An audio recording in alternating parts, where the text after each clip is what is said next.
Hello, everyone. Welcome to another edition of the Hash It Out Show. I'm your host, JB. Talking about my good friend. You can catch him on Crescent City Sports Radio. Catch him on Max Preps. Also, the one and only Vashawn VK Jones, my brother. What's going on? What's up, man? What's going on? Another week, another, you know, another show. Appreciate being on, you know what I'm saying? Let's get into it.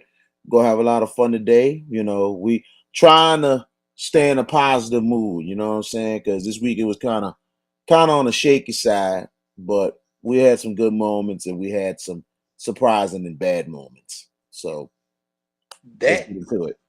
that we did. So we're gonna recap week 4 of the high school football here in Louisiana. Talk about week 5 that's coming up for high school football. Some little LSU, like this, the little some Tulane, but we're going to get started with the New Orleans Saints. New Orleans Saints went to Carolina to take on the Carolina Panthers and lost 22-14. Not a very good showing offensively from the Saints. A lot of things they have to work on. I'll let Vashawn go first. What are your thoughts about the New Orleans Saints coming up short against the Carolina Panthers? Well, glad you went to me first. Plain and simple, the game absolutely sucked. Sucked, another suck. It was just that bad. Defense did set the tone for the Saints, but at the same time, they got tired. They missed some critical tackles, but at the same time, offensively, it just didn't help when you can't really score the football. And then on top of that, the protection just sucked. Jameis sometimes maybe held on the ball too long. And Pete Carmichael is starting to be, to me, a terrible offensive coordinator. Starting to be maybe as worse than Sean Payton. And I'm being honest with you, man. Because it's freaking ridiculous why we cannot do the things that work. I don't understand it. So I'm like this. Pete Carmichael better get it together. If Jameis cannot throw that ball like he's supposed to, and I'm talking about planning and all that stuff, then I'm not putting all this on Jameis. It's just a fact right now, he's not 100%. If he's not 100%, it's time to get Andy Dalton in the game. It's time. If he cannot make the throws like he's supposed to, especially with that bad back, it's time to put Andy Dalton in. Hate to say it, but plain and simple, if the Saints don't get this thing together, I hate to say it, this is going to be possibly a long, long season. It's going to be a long season for the Saints. And Sunday is going to be really, really tough with the Saints going against the Vikings out in London. But we'll see what happens. But at the same time, look at what I seen on Sunday. I think it's going to be a sign that this might be a long year for the Saints. Before I get into my thoughts, let me ask you a question right quick. A lot of people saying Jameis needs to sit down if he's hurt. Do you think that the coaching staff believes that a hurt Jameis is still the best option over backup quarterback Andy Dalton?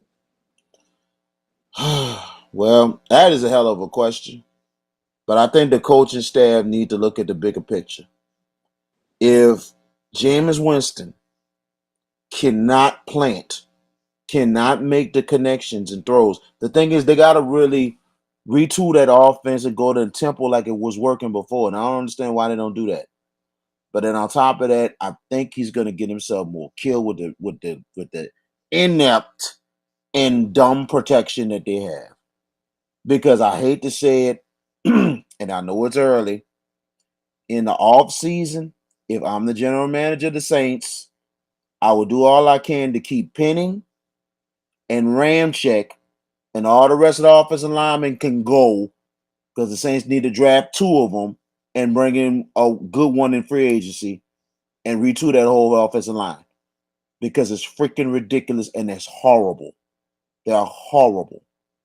But for Jameis Winston, if he cannot make the throws like he's supposed to, and I'm talking about little simple stuff for him to make plays, you got to make the move. You got to make the move and put Andy Dalton in. I hate to say it. You're gonna have to.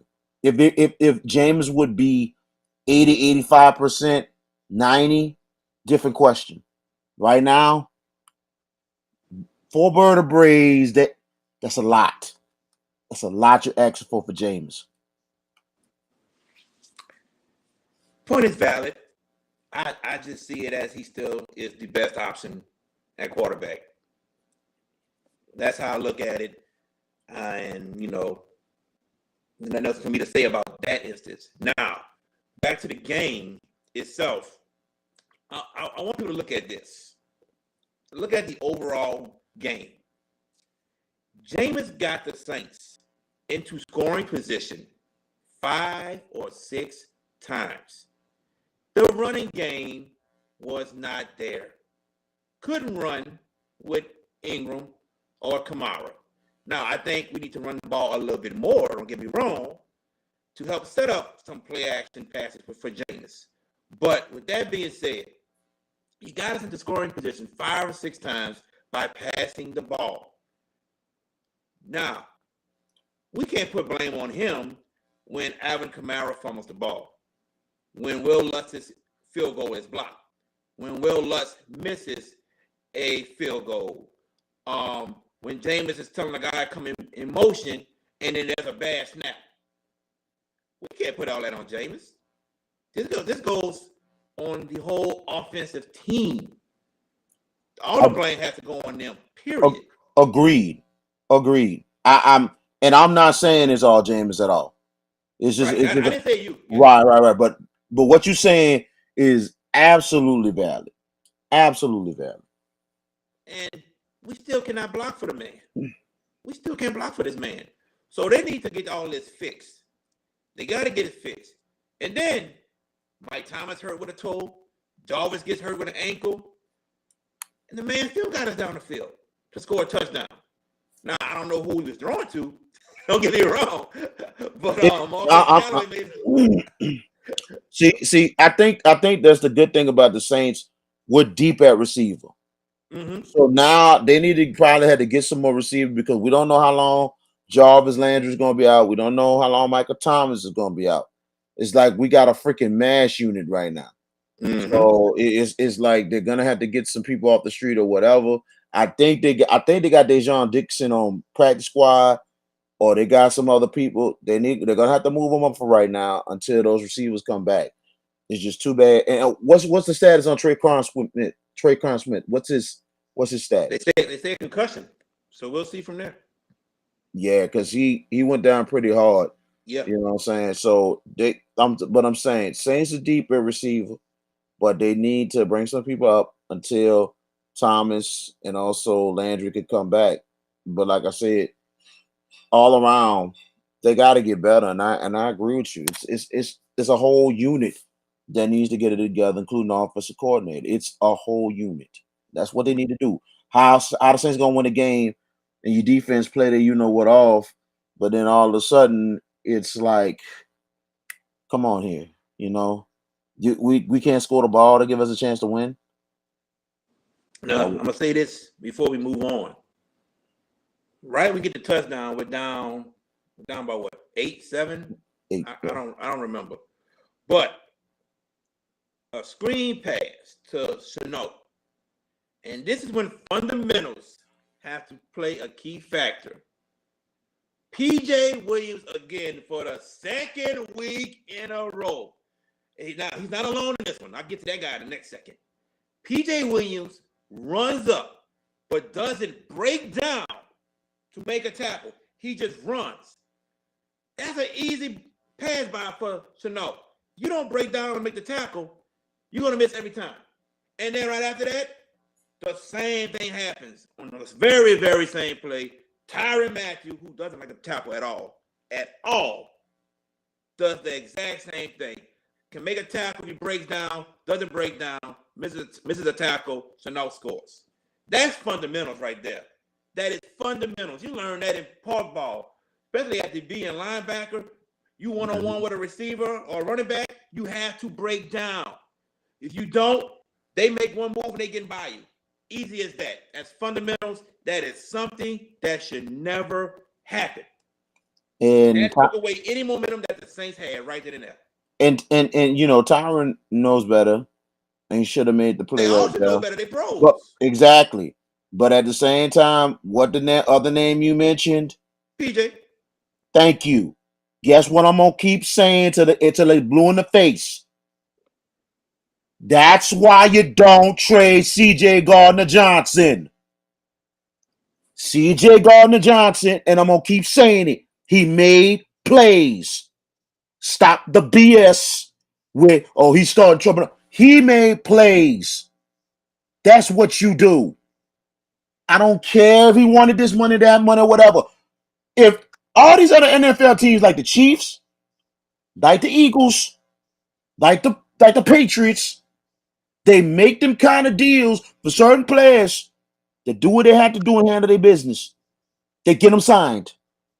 Some should have been done. And right now the Saints are paying the price for it. If the Eagles, some way, somehow, and right now they're looking good, if the Eagles have one of the best records in the NFC and maybe get to the NFC Championship, I will put that on Mickey Loomis. You should have never traded the man. You should have never traded the man. Yeah, we're deep in secondary, but you needed CJ to add on to what we already have. You have an experienced playmaker adding on to other playmakers. The Saints could have probably not just the best defense, but the best overall secondary in the league. And right now, Tyron is a good addition. But at the same time, you have CJ Gardner Johnson having a huge help. With him not there, and people still getting hurt, it's not good. It don't look good at all. And I know Tyron it didn't look good Sunday on that play. He's a big addition, but at the same time, I would have did everything I can to keep CJ Gardner Johnson because he's a playmaker. You don't think Evans has played well at the nickelback position? I think Evans has been playing pretty good. I think Evans has been playing good, and I give him his credit. But at the same time, when you have Gardner Johnson, you can have Evans. Like, get him some way. You know what they can do? They're playmakers, and that's what you need. I would have had. If my thing is this: you trade CJ, but you got PJ Williams that can't do nothing. Nothing at I'm all. sorry, you cannot do that. You cannot trade somebody good and keep somebody that don't do anything at all. That's just my opinion. It's just stupid. It don't make no sense. That's why I will always say Mickey Loomis is a sometime in GM. Yeah, in my opinion, I know you think highly of Tyron. I'm just on the opposite, bro. I just never been impressed with Tyron as a cover safety, and when it comes to tackling, he might make plays on the ball, might have good instincts, but when it comes to covering and tackling, to me, he's a liability. That's just my opinion on it. I wasn't too big on the signing of Tyrann Mathieu, to be honest with you. I thought we'd be fine without him. My opinion. Now, I don't know if you're looking at the TV. There was something interesting. I saw it. Yeah. I saw it, bro. Yes. That's a wrestling subject. If it's an inside wrestling joke. So all I know that's something me and Jerry got to talk about all there. You know what I'm saying? Or you're gonna have to catch it on over the top rope wrestling on that. There you go. We thank y'all for tuning in. Let's get to LSU football. LSU played the New Mexico Lobos this past weekend and got a victory 31-0. I mean, it's pretty much what we expect and what should happen when you play a team with the caliber of New Mexico. You know, it's not an SEC opponent. They are, I believe, either Mountain West or Independent, one of the two. And but LSU with the victory. What do you got to say about LSU right quick? Big good victory for them. They took care. They did what they were supposed to do against New Mexico.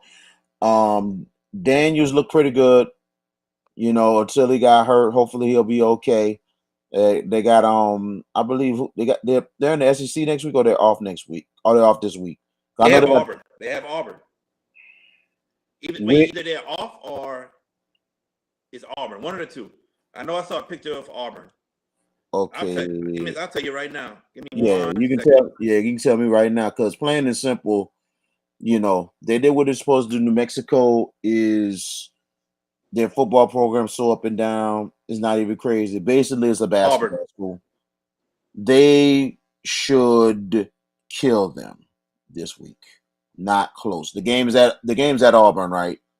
Because The game is at Auburn. Yes, they come back home the next week against Tennessee. that's correct. Whatever they do, please, I hope they do not look ahead to Tennessee and don't take Auburn lightly. I think they're going to blow them out the water. And bold prediction, I think Auburn's head coach will be fired after this weekend. Auburn is a dump fire. It's just a dump fire right now. It is so bad over there. He doesn't And, have and, a starting quarterback at all. It's just it's bad and, all around. and TJ couldn't even get the spot. Had the car erected. And on top of that, how TJ did Missouri. start. He was a starter for the season. Oh, he was, and he ain't Yeah. doing anything. Last week they got a new starter. Yank it. Yeah, they yanked him. Like I said, he had the car erected. Then how Missouri lost that game. Missouri should have won it and shot themselves in the foot. I'm gonna still say it to this day. Missouri should have never left the Big 12. You should have stayed. You should have never came to SEC. I don't give a damn about money. I don't give a damn about when you're successful where you are. The way it was about to take over Big 12 in most of the sports. Look where Missouri is right now in their sports in the SEC. Yeah, you getting their money, but you're getting your teeth kicked in. That's what's gonna happen. That's what's gonna happen to that's gonna happen to Texas. That's gonna happen to Oklahoma when they come in. You get your money, you go get your teeth kicked in because you're not ready for this. Missouri should have known, and they should have never came to SEC. Now hold on for a second. Hold on for a second. You're kind of hard on Missouri right now. Let's remember, Missouri played in, I believe, 4 SEC championship games. They were fortunate because Georgia was young, Florida was trash, and then Kentucky didn't make no come-ups. That's not happening anymore. But that's not their fault. I can see out of the 4 SEC championship games, I see one season they had a legitimate team. All the other teams got there by luck.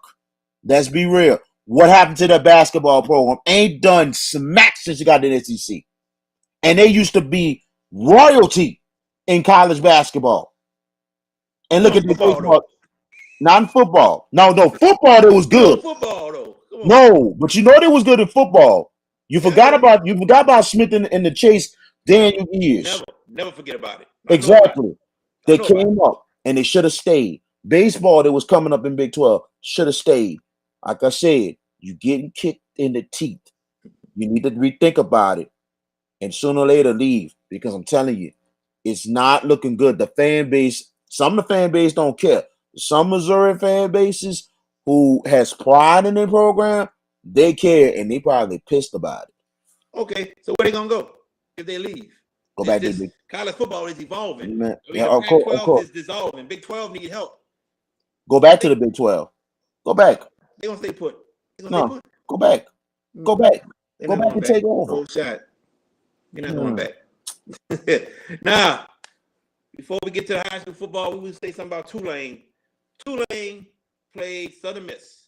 The head coach of Southern Miss is Coach Will Hull. Will Hull was the offensive coordinator at Tulane under Coach Ricks up until last season, 2021. He took over the Southern Miss job. Southern Miss came and defeated Tulane 27-24. I was there. Tulane came out looking great, moving the ball, all that good stuff. Southern Miss could not move the ball.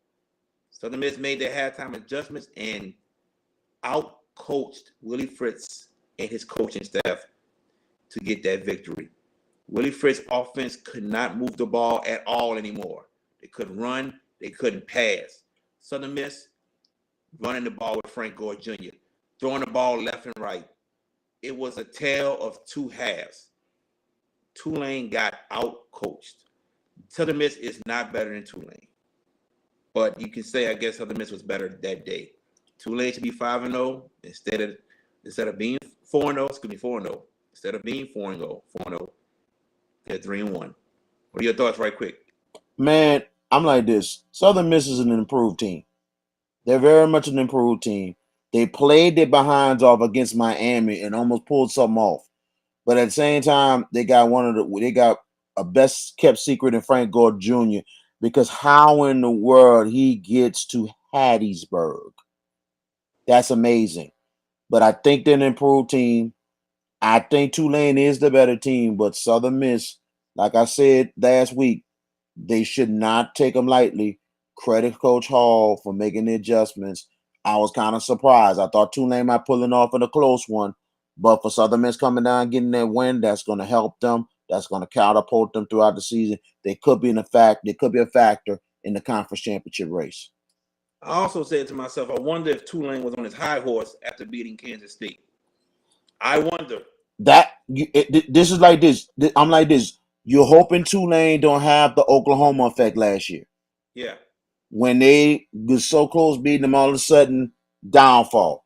Right. Willie Fritz, right now, after this week, he's got to reset his team. He's got to reset his team and to understand last year was last year. We do not want this to happen again. Who Tulane got this week, Jared? Tulane, my friend, they have Houston either Thursday or Friday. In Houston. In Houston this week. Okay. Yeah. Okay.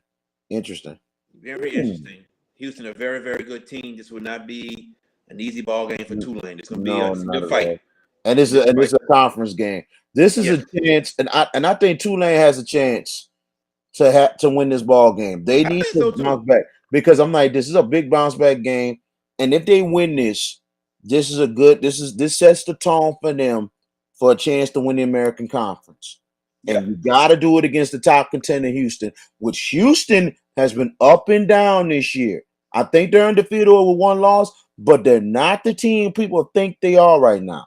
So I'm telling you, Tulane can go in there and steal a win. It should be an interesting game coming up this weekend. Should be close. Hopefully, Tulane can pull it off. If they pull it off, that really sets the tone for the conference, for American Conference, a chance to win a title, but not just that, for them to go on and have a real good season. But they really need this victory coming up this weekend. All right, there you have it. Thank you for tuning in to the Hash It Out Show. I'm JB, joined by my good friend Vashawn VK Jones, who you can catch on Crescent City Sports Radio and on Max Preps. That's CrescentCitySports.com. CrescentCitySports.com. Not radio, but it's okay. CrescentCitySports.com. I got a recap from last week's game, and then also on MaxPreps.com, Max Preps Radio. Go ahead, go forward, man. I don't know why I be saying Crescent City Sports Radio. I don't know why. I really do mean Crescent They City they do associate with radio a little bit under Nash 106.1 icon. Yeah. So but you good. Go ahead. Cool. All right. So we're gonna give you our thoughts about some things that happened during week 4 of the LHSAA high school football season. I'm gonna go first this week. Number 1, those Car Cougars. Oh my God, my brother, you had the call for CrescentCitySports.com, and I think there's gonna be a lot of teams in trouble because what happened in this game, Carr against St. Aug, was just criminal. I did not see a blowout happening to St. Aug. I saw a close game happening, and I was so wrong. When I got a text that it was 42-7 at halftime, I said, you got to be kidding me. Carr went on to win 49-7, and I think Carr was inspired and motivated due to what happened a couple days before the game, that supposedly they had an ineligible player and they had to forfeit their first 3 games. So that put them at 0-3 going into the Catholic League. Their first game ever being in the Catholic League. And they came out blazing and putting a beat down on St. Aug that I did not see coming. So these Car Cougars, man, everybody better watch out because they have weapons everywhere.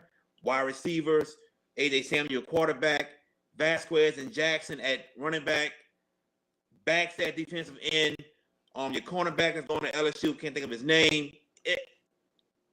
Let's just watch out because Carr pretty much is the best team in the state, probably next to Destrehan, to be honest with you.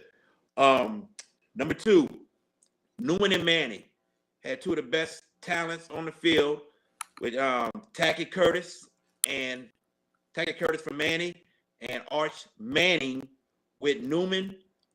With Manning getting the victory by a touchdown. You know, what can you say about 2 of the best in the state? Put on a great show. And number 3, congratulations to Trey Holly out of Union Parish High School for breaking the all-time Louisiana high school rushing record this past weekend. He broke Brossett's record that Brossett had got 3 years ago. So congratulations to Trey Holly. Wow. Yeah. Somebody mentioned to me on Saturday about that. So, you know what I'm saying? I hope you caught the replay of the game on Crest City Sports. Me and Ro Brown, you know, it was so fun doing the game on Saturday. We were just so surprised how that turned out one-sided. My top 3. Number 3, we're going to go to, let me see on this list. I know I got number 2. Wait a minute. Okay. Let's go with number 3. Helen Cox. Helen Cox pulling off the big win against Kennedy. What a ball game that was. Big win for Emmanuel Powell. And I mean, the way that they came back and won that game, and it was a neck and neck in the fourth quarter. Kennedy had a chance to win the ball game with, I think, a 31-yard field goal with a very good kicker. They've been improved a lot on their special teams. But the field goal got blocked. And Helen Cox pulled off the upset victory and to give Kennedy the first loss of the season. So that's huge for them. Kennedy is going to have to bounce back. We talked with Leonard's Elfish on Friday. Then they're going to look to try to bounce back. They got Live Oak coming up Friday. That is a huge game for Kennedy. So we'll talk about that coming up. Number 2, Warren Easton. What a bounce back. 56 on Booker T.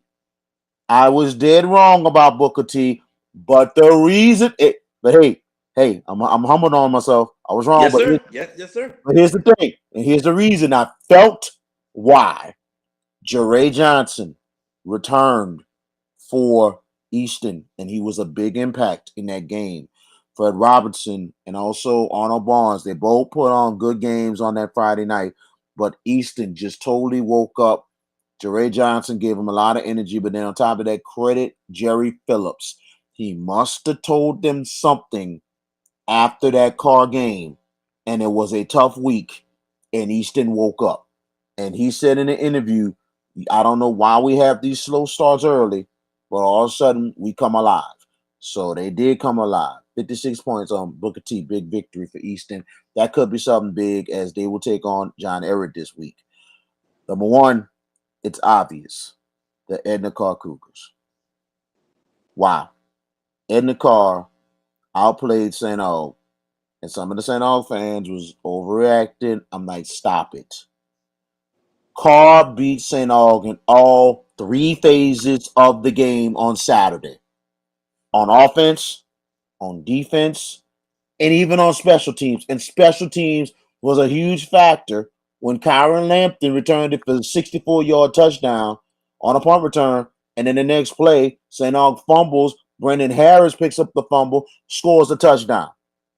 So special teams was a factor. And then the kicker, Jaden Hunter, he hits 8. He hits for 8 for 8 on extra points.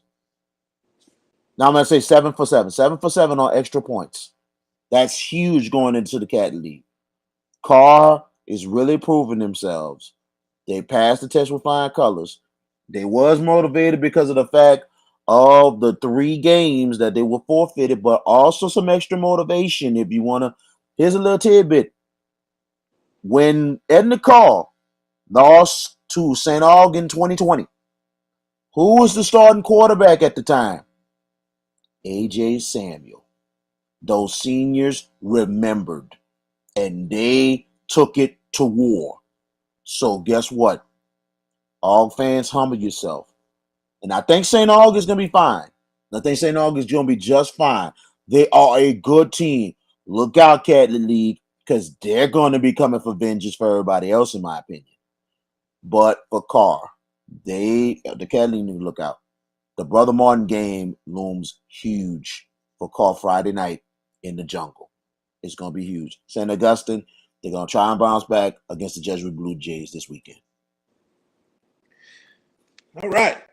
Now, let's get into week 5. Let's get it going. Here we go. Booker T. Washington, 1-3, going to Berman Stadium Thursday night to play the Landry Buccaneers. Too much Honor Barnes. I think Honor Barnes runs all over Landry. Booker T. Washington with the win. I go with Booker T as well. Expect to be a close game.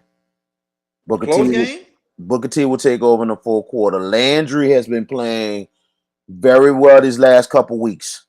They've been playing very well. The thing is, just not enough depth. They just got to learn how to win. They got to finish the game. I was about to say that. They had a good lead on Carver. They had a good lead on Carver, and they had a good lead on East St. John last week. But Booker T better not take Landry lightly. They need to come there and take care of business. But I think this game is going to be close. But Booker T will find a way to pull away in the fourth quarter. Landry is now don't get me wrong. Landry is playing better. I think they're still winless. I believe they have not. I don't think they won a game. But Carr had to forfeit that win. Oh, that's right. Thank you for that. Yeah. and it is funny. Some people they're just throwing shots, especially Easton throwing shots and Landry throwing shots. Yeah, we got the win because of forfeit. But for Landry, I think they're gonna really play hard. But you got to learn how to finish the game. I wouldn't be surprised if Mike can pull it off, but I think Booker T has a little bit too much. I think somewhere around the fourth, Booker T will pull away and win. Right. Kennedy Cougars, 3-1, taking on Live Oak. What are your thoughts? Ooh, that's going to be a really good game. Live Oak, a really good program. Kennedy, they've really come up. I think this is another signature game coming up for Kennedy here. I got the Cougars pulling this big win off. A close one in Live Oak. If Kennedy pull this off, this still going to look good for their power rankings, especially for the teams that they're playing against. And that'll be a big win for them going into district. So I like Kennedy in this game, but probably maybe by a touchdown or a field goal. It's going to be close. I was on some site on Facebook earlier today, and I saw their power rankings that they have, unofficial, but Kennedy was 5th. I was like, whoa, that's pretty high. That's pretty high with 14-point-something points. That is pretty good. Like you said, they're going to play a good Live Oak team. And I saw parts of the 1008 show that you were on, and I saw when Coach Linares Elphage came on. And either you or the other guy, I cannot remember his name. Coach Cole? Coach, yes. Yeah. Asked him, did you overlook Helen Cox? And Coach Elphage says, I hope we didn't. But if we did, we learned that we will never overlook anybody else again. Now, I don't know if they overlooked Helen Cox. I don't know. But I definitely didn't see that happening with Helen Cox winning. Because I really think Kennedy is a better team. But any given Friday, correct? Right. Yes. And I thought that game was going to be close anyway, because Cox has been in some games. They're not a team that's going to lay down, and especially with Cox being the home team. So that's why I thought the game was going to be close, but I thought Kennedy was going to pull it out. We'll continue. So this Thursday night, I think Kennedy bounces back. I think Kennedy bounces back and gets a huge win over Live Oak. Also in a close game, about 7 to 10 points. I got the Kennedy Cougars bouncing back and getting the victory. Nice. We agree with that. So hopefully we agree with that also, yes. Over the Cougars to pull it off. We'll see what happens. Yep. McDonough 35 going to take on the Salmon Spartans. This is 35 written everywhere. 35 gets this win. 4 straight for Frank Daggs in his squad. One of the most experienced squads in the city. They're going to continue to make waves, and the backup quarterback is playing, and he's playing very well. He's starting for the Hurt starting quarterback. Hopefully, he'll be back soon. But for 35, 4 straight wins for them this week. It's going to be a tough game against Salmon, but I think 35 will settle down and they'll pull away. 4 straight for Frank Daggs in the squad. All right. North Lake Christian at Grace King. I'm going to go first. I saw Grace King against Riverdale for the Battle of the Rag. You was there for that? Oh, yeah, I was there. Grace King was up big time. And one fumble changed it all. Grace King can easily be 4-0, to be honest with you. But everything is mental with Grace King. Everything is mental. It's like if a big mistake happens with a fumble, they lose everything. Like, oh, man. And then the other team gets momentum. That's how Riverdale was able to get momentum. And I'm just sitting there like, wow. And I'm talking to Charles. And I'm like, Charles, bro, this is all a mental thing with y'all.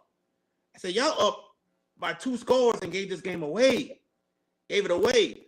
But with that being said, they still found a way to fight back and had actually got within 6 points. And Riverdale punted the ball to them with like 1:30 left. And Grace King returned a muffed the punt. And Riverdale recovered. I was like, wow. Grace King, I believe, had about 5 turnovers that game. And they was up by 2 touchdowns. How was the crowd? The crowd was pretty big, especially both sides, especially Grace King's side. I say half and half, to be honest with you. Okay. Yeah, it was half and half on both sides. Mm-hmm. So with that being said, I don't think Grace King gets it done this week at all either. I think North Lake Christian will go to Joe Yenny and defeat Grace King. Grace King got to overcome these mental mistakes and learn how to win and learn how to finish ball games. That's what they got to overcome. Until they overcome that, I don't see how Grace King gonna win out. Grace King in the same situation as Landry. Trying to learn how to win. Got to learn how to finish. Got to be more consistent every week. We thought that they would learn after they lost to Patrick Taylor. Yeah. They got to win, but you got to do it again and again and again. I love you, Charles, but bro, you're not giving me the receipts I want, man. I'm sorry. Got to go with North Lake, man. Got to go with North Lake. This is too established of a program in North Lake Christian. And I think they're going to give Grace King a big, bad lesson this week. I hate to say that, before they go in the district. All right, we agree on that. Here we go. Oh, speaking of Charles, he commented on Facebook. Oh, yeah, he agreed with us. Wow. He agrees with us. That's rare. Oh, man, yes, indeed. Yes, indeed. Let's see. Everybody commented on through Facebook, not through and it's not showing up. I don't know why. Okay, so I'm gonna stay on my phone with the Facebook one. Might have to go on there. Yeah, too. So we had Mike Coppage, he was watching. Our good friend Mike Coppage, who works out there in the Lafayette area. Mm-hmm. Okay, yeah. Mike Coppage used to work with Rivals. Yes, sir. In front of us. Yep. Yes, sir. What's up, Mike? Got Reggie. Yep. All right. James Bouye. I see y'all, fellas. Appreciate y'all tuning in. Carver going to Gonzales to take on Dutchtown. This is a Dutchtown team, man, that is struggling right now, man. They are struggling. Carver with the comeback win over Landry last week. But I think Carver goes up to Dutchtown and gets the win. I agree. I think they should get the win, but it's going to be really close because of the fact that Carver, looking at the game last week, and luckily they do have a little more depth and enough depth to beat Landry. Carver can't make no mistakes. They made a lot last week, and I talked with Coach Byron Addison before the game, and he said it himself that he lost a lot from last year. Yeah. And they're real young, they're making a lot of mistakes, and they're trying to get better. So for that, they just got to really get together. You know what I'm saying? Mm-hmm. Straight up. So Yeah. I got Carver winning, but it's gonna be close against Dutchtown. It's not gonna be easy getting that win, but I think it'll be another that Carver's third win, big win for Coach Addison. Gotcha. And Standing Gonzalez. Go ahead. What you and about to say? before I go any further, Reggie, I see what you're saying about St. Aug, and all I'm gonna say is you're next. Oh, yes, indeed. Oh, man. Yes, indeed. All right. We're going to stay in Gonzalez. Undefeated Cavaliers of De La Salle going to take on East Ascension. East Ascension got a big one over West Monroe, but other than that, losses against Destrehan and Zachary. Um, I got De La Salle. I think De La Salle gets it done. I think too much PJ Martin. It's too much for the East Ascension. East Ascension still struggling with a passing game, still too much running. Until they can get that fixed, man. We'll see. But De La Salle. I'm gonna say the same thing. De La Salle is playing very, very well right now. Travis Jewett has done a great. I'm gonna say, if I got his name right, let me get the coach's name right quick. He's Graham done Jarrett. Graham Jarrett. Thank you, Yeah. Graham Jarrett. He's done a great job since he took over the program from Ryan Manali, and he's got a very, very good team. And the thing about it, this is his, Yep. and they're off to a great start. De La Salle, and it's not going to even be close. All right. We have agreed on every pick so far. All right. Just down the road from Gonzalez, the Helen Cox Cougars are going to play St. Amant. Crazy. We talk about St. Amant a lot, man, with the teams they play from the New Orleans area. But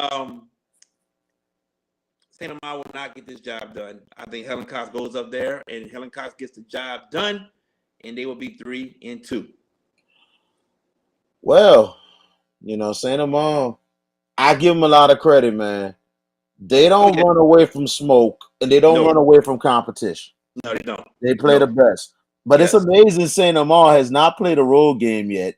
They're looking like Landry got all these home games, man. I know they're gonna have a big old ticket. I think it depends on which schools and the deals that they got. Because I know some of them 5 road games. I know they're gonna be.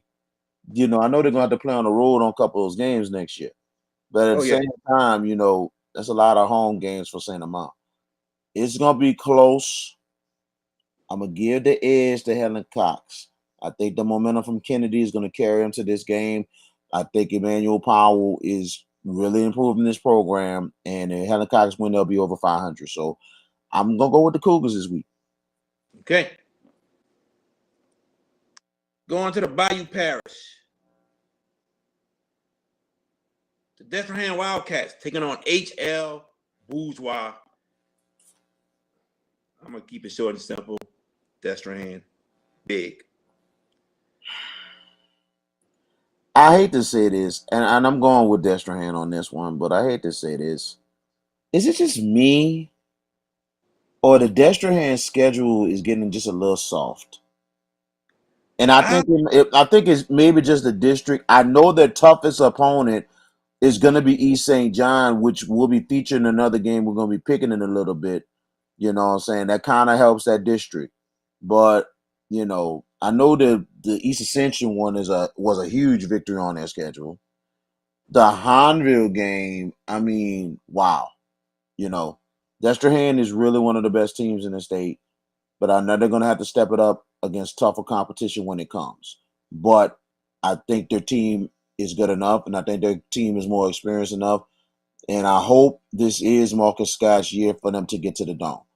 But it's just the fact that, as long as Destrehan stays consistent and play well, it'll help them down the line. That's what I'm saying. I'm just hoping that the schedule don't get any softer, but for them to just really continue to handle their business and take care of it.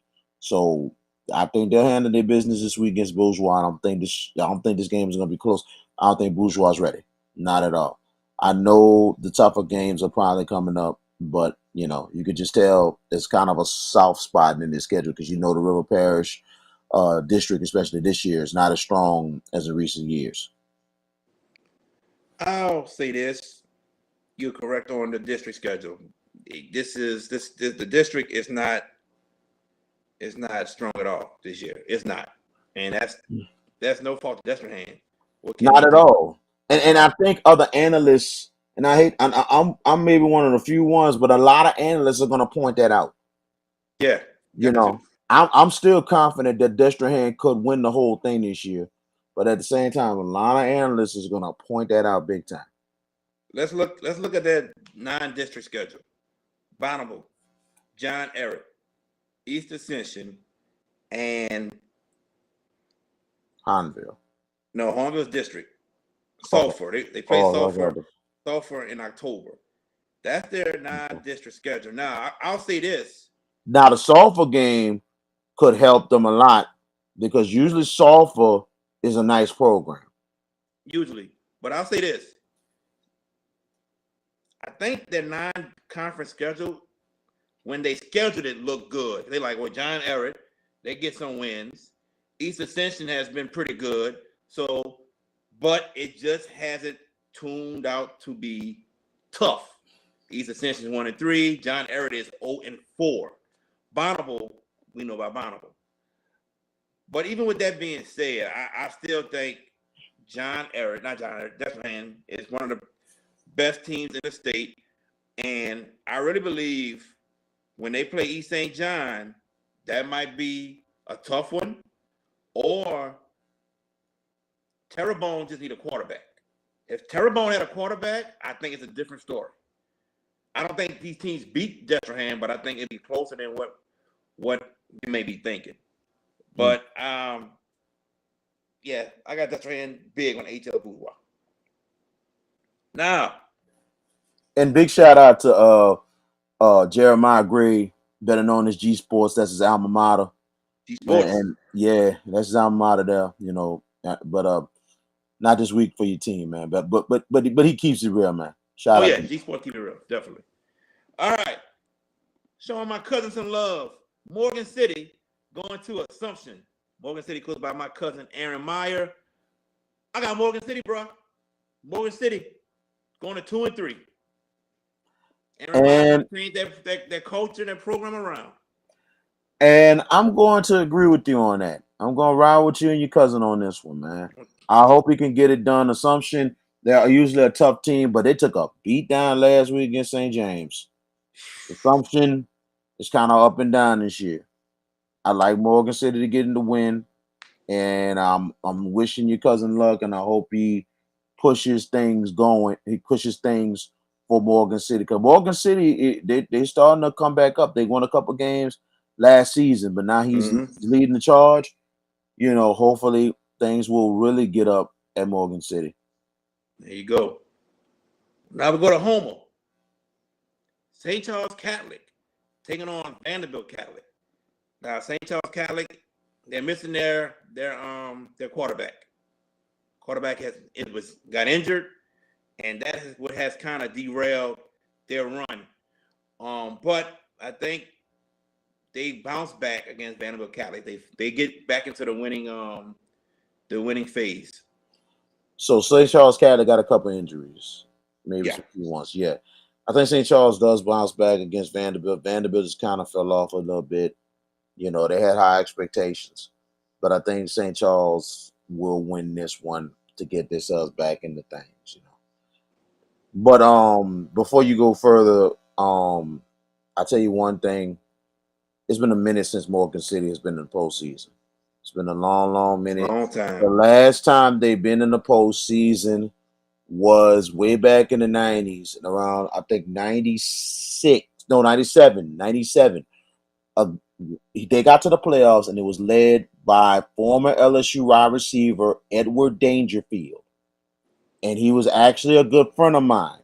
He was actually a good friend of mine. A long time ago, he used to stay with in the West Bank, but his family moved all the way out there near Patterson, also nearby Morgan City. Mm-hmm. So when he moved out there, he went to Morgan City, and it was funny because I remember he was like a short dude, and he just sprouted up, and he totally discovered football out there, and he killed it, and he wound up going to LSU. So that's the last time when Morgan City even got the postseason. But I hope your cousin can get them there, man, because they didn't had a long road and haven't been getting back since that time. Yeah, long drought. So Mm-hmm. hopefully he gets the job done. We're going to come back to the West Bank side of things now. Back to the Friday, river. yeah, Friday night, Archbishop Shaw taking on West Jeff. So West Jeff, they got a good defense, but offensively, man, West Jeff cannot score the ball and move the ball down the field. Shaw, good defense, but has trouble executing on offense also. You know, Shaw has David Kinsey and Mike Williams. We saw Romo shut down the run, and Shaw couldn't pass. Last week, Shaw played Bonneville. And even though they won 41-14, still had troubles executing on plays. Got to be able to execute. Got to. With that being said, still, I don't see West Jeff sticking around long with Shaw. Maybe in the first quarter, but I think Shaw gets things moving and gets a victory over West Jeff. I'm going to say 27-6.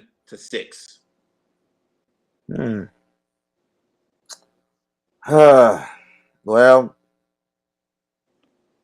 close game. I give the edge to the Eagles. Don't be surprised. Final score is going to be 6-3. 6-3 Eagles, your final score, in my opinion, because I don't think the game is going to be just. It's going to be close, but it ain't going to be no fireworks. It might be fireworks. We'll see. But I just smell a defensive game. I just smell it with this matchup. All right. We both picked the Eagles. I say Eagles by 21. He said Eagles by 3. Okay. Still on the West Bank, but this time Orleans Parish. Brother Martin, 3-1, taking on the 1-3, but also 4-0. I like that. I like that, man. See, this is what I'm talking about, bro. I love this show. You almost like me now. You like to take risk. I like that, man. hey, bro, they 4-0 on the field, bro. On the field, They're 4-0 on the field. You're right. Yeah. I mean, it's and with those three players being those three losses with a player being, and what I heard, it was more of an internal it was more of an error on both sides of the fence with that one particular player that they went after. Correct. So it's crazy with that. And I talked with Bryce Brown before the game and talked with him after, talked with Torres Howard, the athletic director. They was like, we're going to be okay. Not going to worry about it. Just something, just rare mistake. And it's just kind of stupid, but it is what it is. Mm-hmm. So, with that, which you going to go first with this one or me? Because I know somebody that looking at chops to know what we're going to say about this. I'll go first. You'll go first. Go first. I'll go first. I'm going to say my energy. I'll go first. So I know Reggie is watching right now. The Trader, cheering for Brother Martin. He's a Arthur Shaw alumnus. But he be cheering for Brother Martin like he went there. I know he's gonna say his son go there, but his son don't play any sports.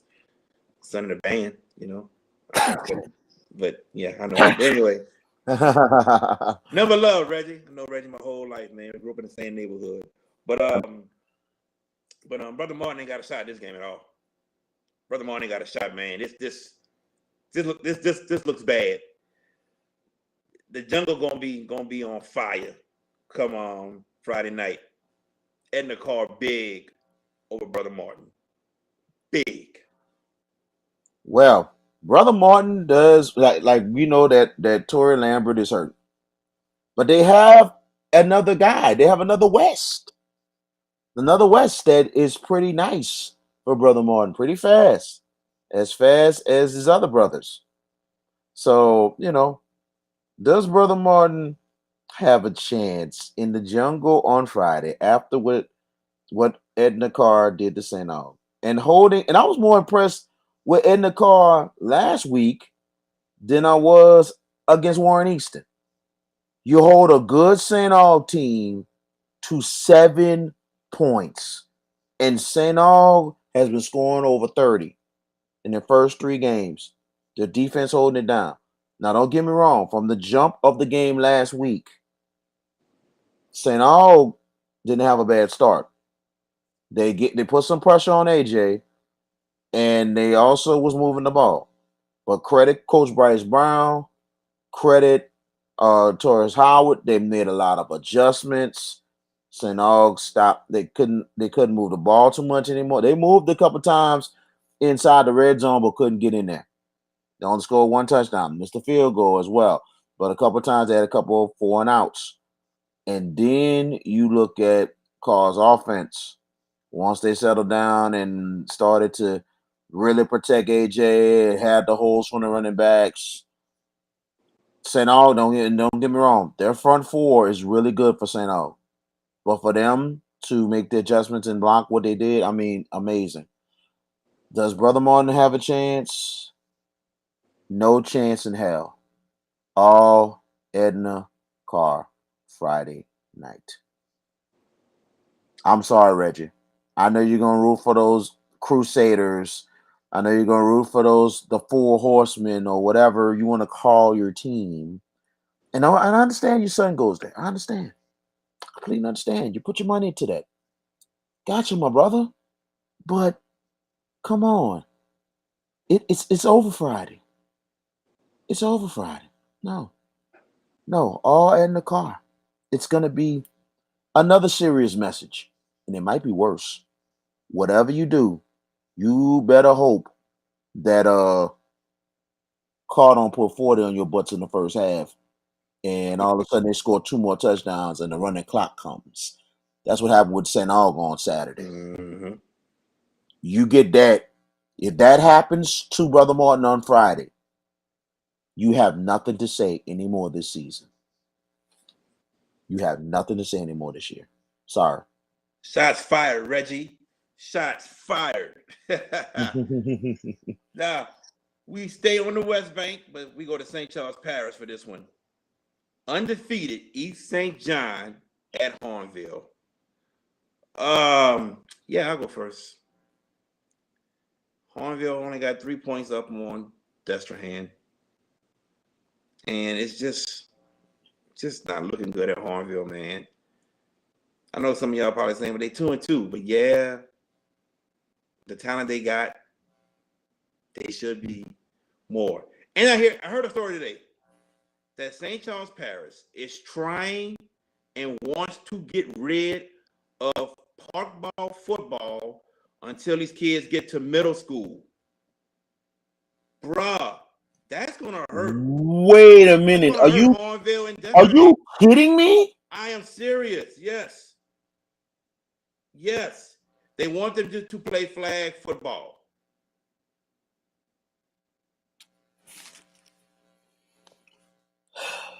Let me say this right. Let me say this. Go ahead, bro. Let me say this right now. Let me say this right now. I know there's some places around the area in the city is starting to do flag football, but they're continuing with tackle football. They gave them a choice.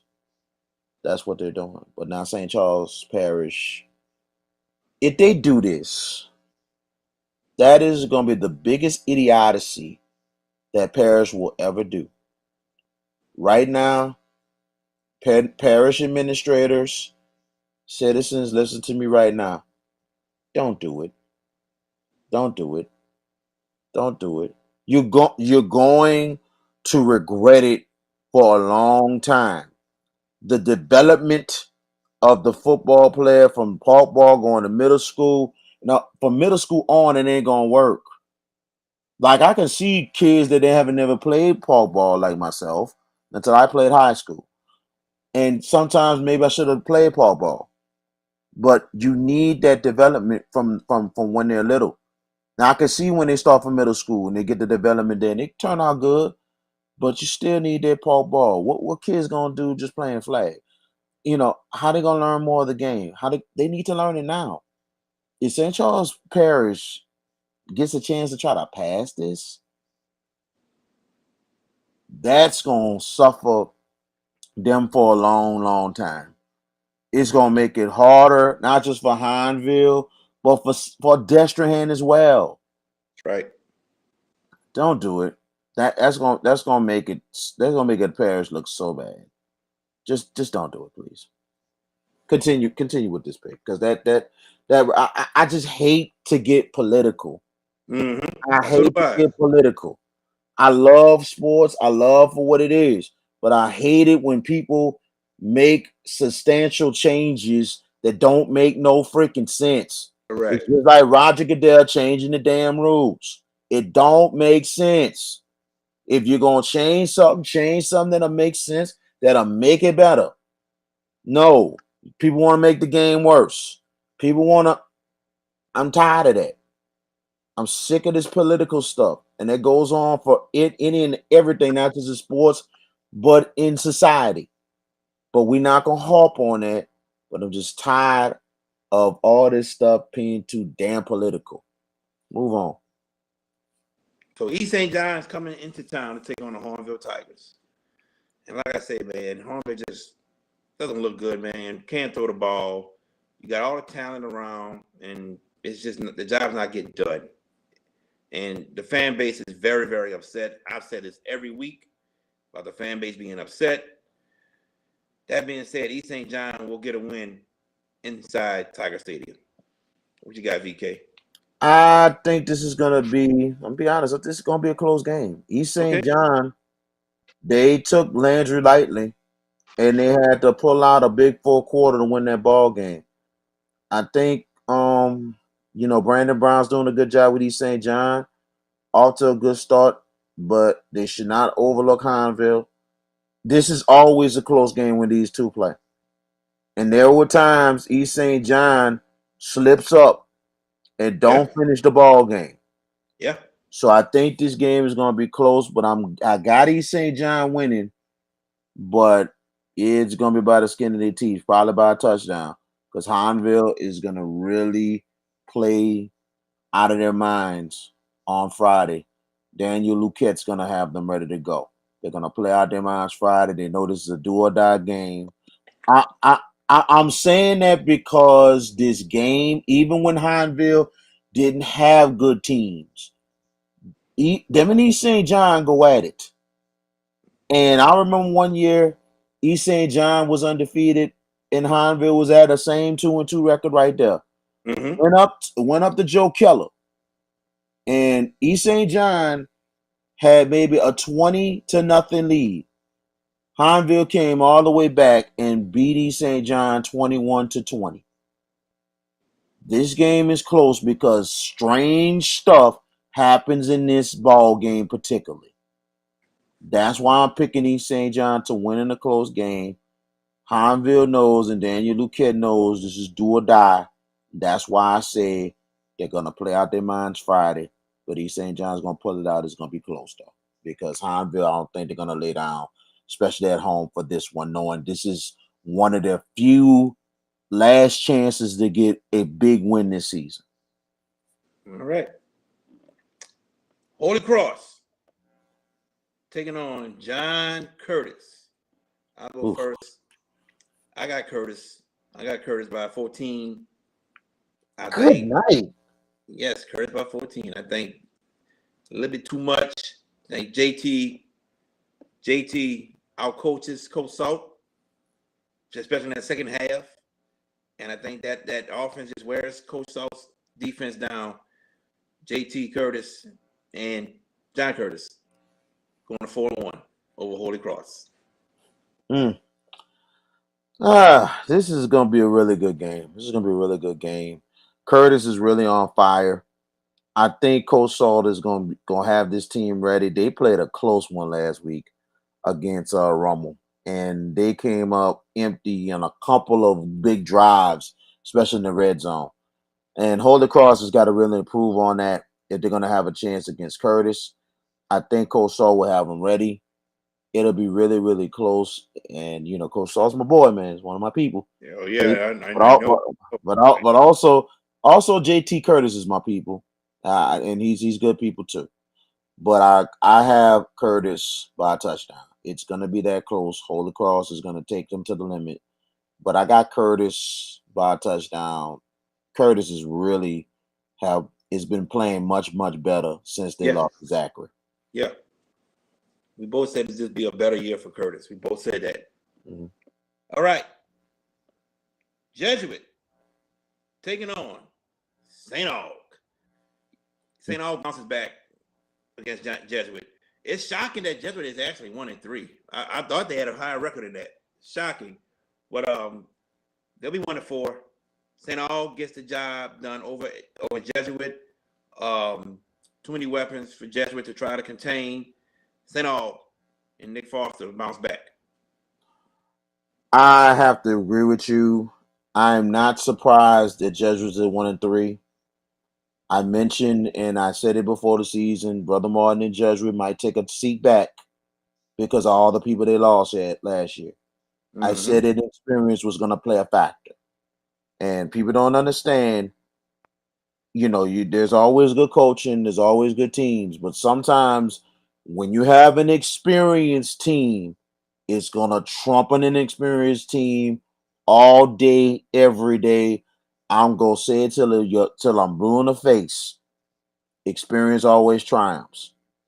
But I know Jesuit is going to bounce back soon. But right now, St. Augustine's going to bounce back this week. They know what happened last week against Carl. And they're going to have to fix those mistakes from last week. And I think they're going to take it out on Jesuit this week. It should be close early, but St. Aug will settle down. St. Aug will pull away and win. I got the Purple Knights. Okay. Pan American Stadium. Warren Easton hosts the John Ehret Patriots. I'll go first again. I don't know what we're seeing from John Ehret. I did say that I had Ehret going 2-4 or 3-3 in his first 6 games. And to see Ehret 0-4 with losses to Booker T. Washington and Bogalusa, and I don't mean any disrespect to them, but those are games John Ehret is not supposed to lose. Not with all the talent John Ehret has. And it's crazy that they're 0-4. Like, I didn't see this coming. I sit there and people be like saying we're going to the dome, and I sit there and say, no, you're not, because I don't think they were going to the dome this year or last year and the year before that. But still, this is what I didn't see. An 0-4 record. Not at all. And there's troubling times right now with this football program in John Ehret. There is some troubling times. And talk about a Hornville fan base that's mad. There's a John Ehret fan base that's mad also right now. They don't like what they're seeing. They don't like the product because they know the product's supposed to be better than this. A coworker of mine who graduated for John Ehret, when I saw him yesterday, first thing I said was 0-4. He's like, man, don't talk to me, man. Don't talk to me, man. He all upset. And I hate to say it, man, 0-5 is coming Friday night. Warren Easton beats John Ehret, and they beat him big. Warren Easton with the win. Yeah, it doesn't look good for Ehret. Not surprised what Bogalusa did. But at the same time, hearing what I'm hearing from Ehret fans, I know a couple of people that's assistant coaches. I know people that's administration at Ehret. New people that new people that graduated from Ehret. That's my age. And they're not happy with what's going on. Sid Marrero is just shocked right now. This is like the first time in a long time Maybe the first time in 20 or 30 years, the area is 0-4. Unheard of. And right now, they need to try to find a way to bounce back, but it's not looking good right now. It's not looking good.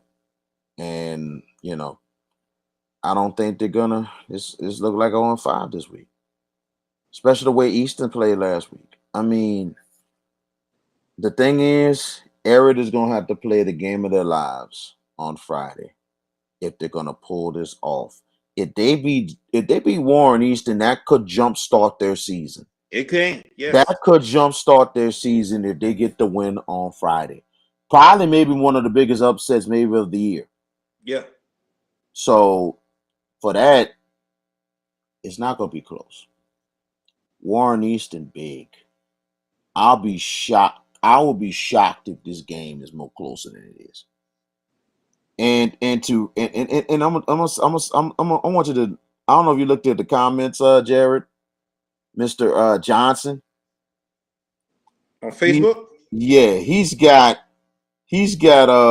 Jesuit beating St. Aug in the upset special, and he said St. Aug is not good. You need to worry about Brother Martin, buddy. You sound like you're a St. Aug hater. Is he on your page or mine? He was on yours. He's commenting on the post. Okay, I see it now. Yeah, St. Aug is not good. Yeah. I don't know what games you're watching, bro, but I'm not about to. It's your opinion, but I know you're trolling because you're the same one that said Catholic wasn't good.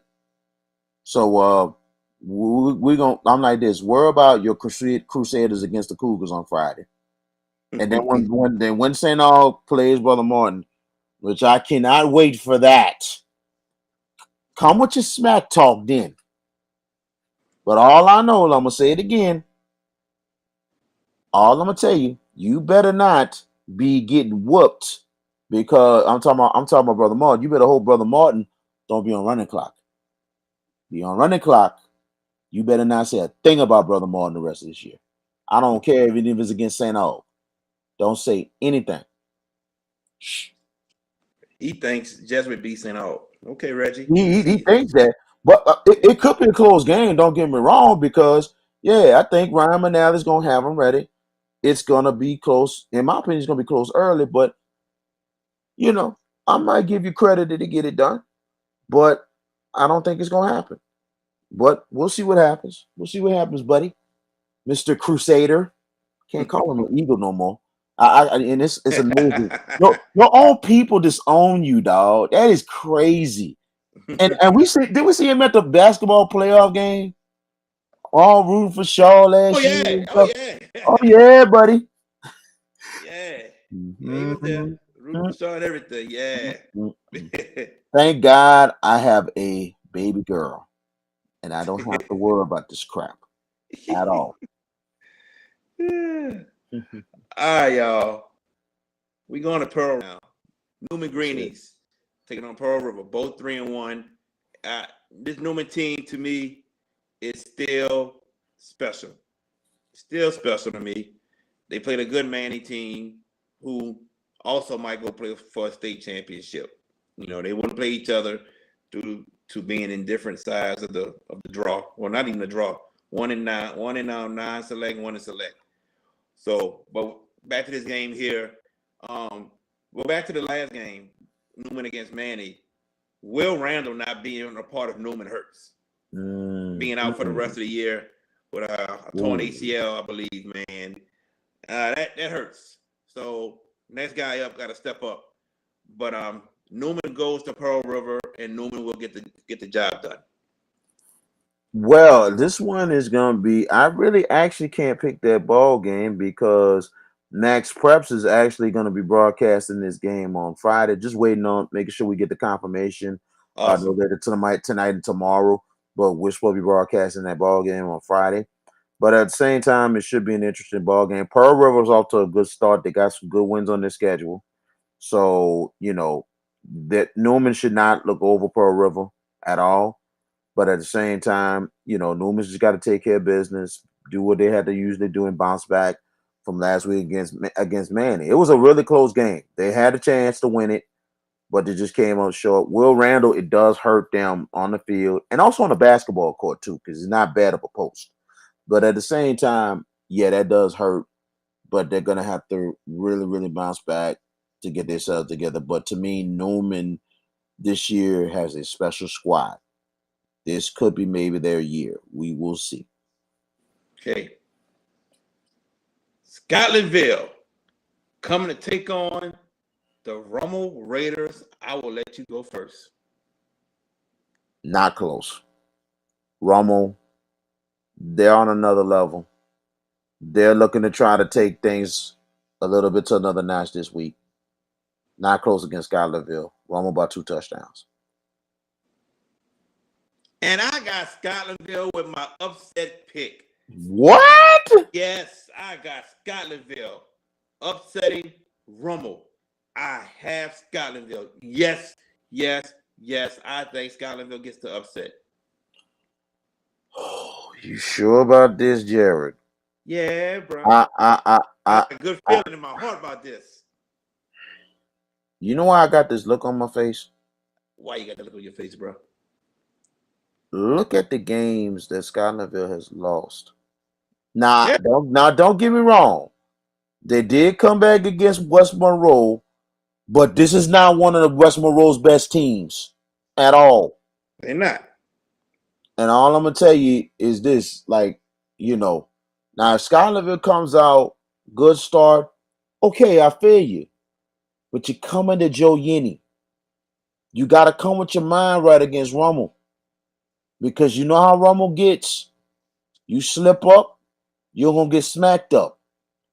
I just don't like this. I could see if it was Woodlawn or somebody. But I don't know about Scotlandville. I just don't know. We don't know what Scotlandville team going to come out here. That's the biggest thing. And I'm like, when you see teams like that, and especially against a team like a Rummel smells blood in the water. So this upset pick, that's cool. That it don't look like it to me. Not this week. Rummel, I saw Rummel play. There's nothing impressive about this team that they have. Nothing at all. No disrespect compared to other Rummel teams that they had, especially the state championship team from a couple years ago. And I just think a team that can throw the ball and have a good running game, able to get some yardage running the ball on Rummel. It's going to be hard to run the ball. If they can do that, they got a great shot. And I think this team here has a good shot. I mean, they played some good teams so far. Madison Prep, West Monroe, and the Car. So they only get better. I think this is an upset in the making. I really think Scotlandville is coming down, and they're going to get the upset over Archbishop Rummel. I got a strong feeling. Like this, you're going to look like me last week when I picked Booker T against Eastern. Watch, you're going to have that same sick feeling in your stomach next week. Be ready, be ready, my brother. I will live with it. I will live with it. I promise.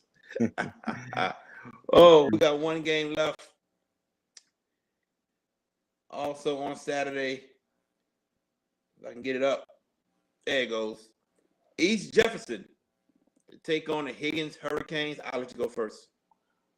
Well, this is definitely an even matchup because of the fact of the matter, both of these teams have been up and down. Both of these teams has played somewhat tough schedule. But this is my upset pick this week. I had one with Helen Cox beating St. Amant. This is my second upset pick.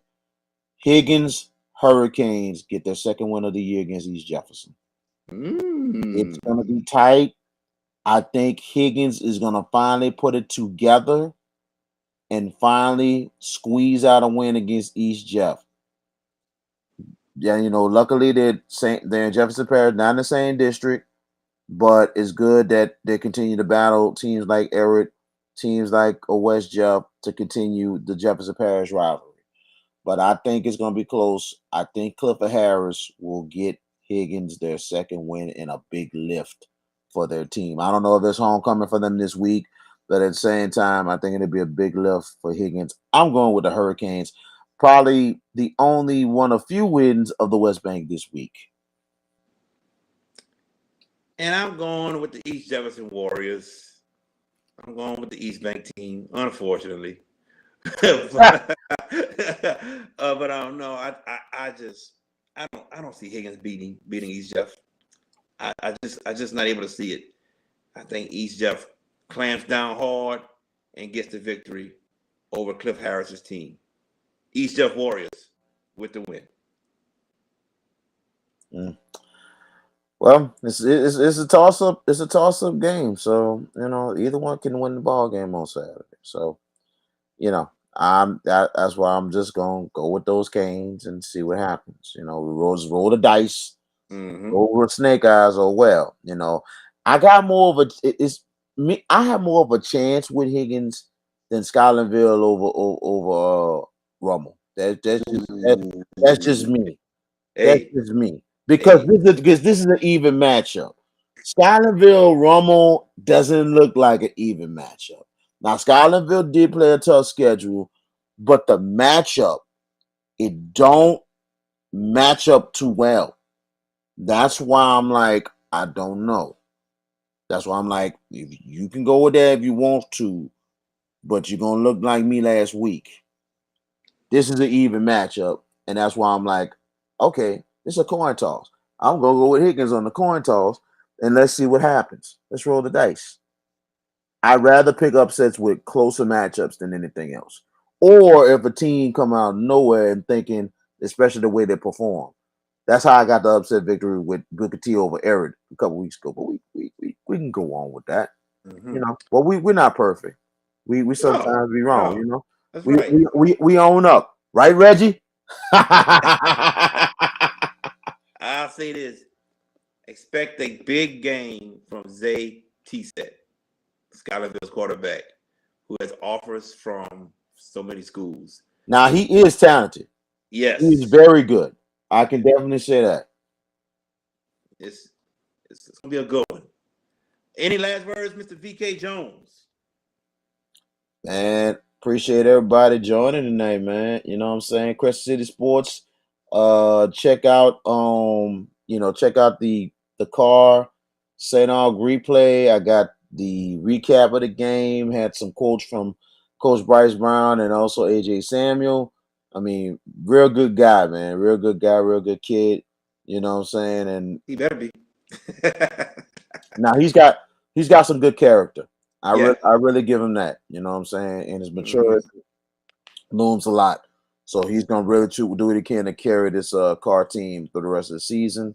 But catch the replay with me and Ro Brown from that game. Friday night, Newman, Pearl River on Max Preps, waiting on the confirmation. I will make sure I put it out on all social media networks or the link and everything, but we got to make sure Max Preps has the agreement to confirm. We should get that maybe tonight or tomorrow because we just got clearance from the schools. So now we got to get Max Preps to get the clearance, and we'll be on Friday night. So be on the lookout for it.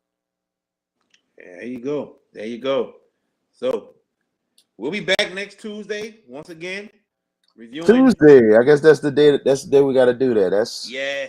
I know your schedule is all over the place, man. And when they're over the top coming back, man. I know it was kind of shaky last week to get a show off. Should be Saturday, my brother. Should be Saturday. All right, cool. I definitely want to check out and see what y'all talking about. We seen some interesting stuff tonight again on NXT. It's just funny because when we do the show on Tuesday nights, me and this man be in the middle watching NXT sometimes, and it's starting to get better, man. I like what I've seen tonight. Oh my God, it's ridiculous, man. I mean, some dogs is on there, man. I love it. So just watch Over Top Rope Wrestling this weekend with Tantalizing Tony and this man, Mr. Steely Dibbs, that picked Scotlandville for the upset this week. Laughing. We'll see who laughs last, buddy. Hey, I'm like this. I look bad last week. I look bad from last week. Yeah, It might be your turn this week. it might be. I'm gonna live with it, bro. I'm gonna live with it. Trust me. There you go. You know what I'm saying? Don't look like Tulane last week. You know what I'm saying? Oh, man, nah, ain't no Tulane. I gotta come to maybe the next home game whenever that is. You know what I'm Yeah. saying? I know I might be going to check out the Tigers next week, possibly Okay. against Tennessee. Just got to see if the connections kind of go through. But I'm gonna see what happens with that. But I'm about to be trying to. Things starting to come together for Mr. Jones, but at the same time, I cannot wait for it. But we'll see next week if everything holds up. But both of our picks so far this season, I think we've been doing pretty good. What we've been talking about, and Got some you winning know, records, bro. Got some winning records. yeah. I think we gotta tally.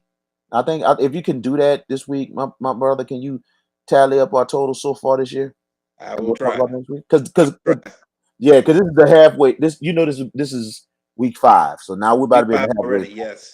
We're about to be at Yes. the halfway point. So we're gonna have to give out our records next Definitely. week and we go forward. You know what I'm saying? Definitely. So Yeah. make it more exciting for our fans. But we thank Definitely. our fans for tuning in, man. Tune in every Yes. week, my friends, and catch the replay.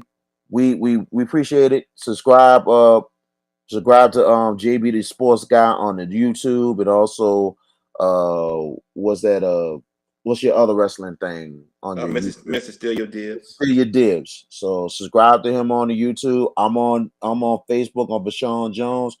Instagram. Go to the real VK Jones. Now VK Jones 1. Go to the real VK Jones and subscribe to me on Instagram. That's my more professional one. Go to that one. Don't go to VK Jones 1. Go to the real VK Jones on Twitter and on Instagram. All right, everybody. There you have it. We thank y'all for tuning in. We'll be back next Tuesday, 8 o'clock, same time, for my man, my friend, Mr. VK Jones. I'm the one they call JB. We'll catch y'all till next time. Peace.